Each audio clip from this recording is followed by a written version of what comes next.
গত 15 তারিখের যে ঘটনাগুলো ঘটে গেছে তার পরিপ্রেক্ষিতে আজ পর্যন্ত আমাদের হলে যে অনাকাঙ্ক্ষিত ঘটনাগুলো ঘটছে এরই ধারাবাহিকতায় বর্তমানে আমাদের হলে জানেন যে আমাদের প্রভোস্ট সহ আমাদের সমস্ত ওয়ার্ডেন আবাসিক শিক্ষক সহকারী আবাসিক শিক্ষকবৃন্দ ওনারা সবাই পদত্যাগ করেছেন।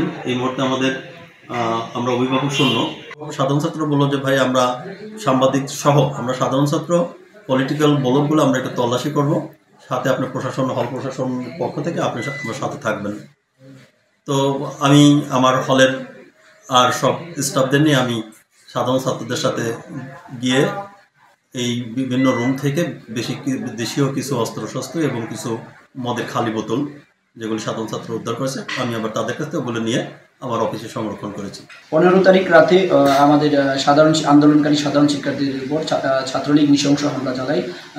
আপনারা নিউজ মারফত দেখতে পাচ্ছেন যে আমাদেরকে অসংখ্য ছাত্রলীগের হামলায় আহত হয়। আমরা আরও আশঙ্কা করছিলাম যে সামনে হয়তো ছাত্রলীগ ও অন্য সন্ত্রাসীরা আমাদের উপর হামলা চালাতে পারে।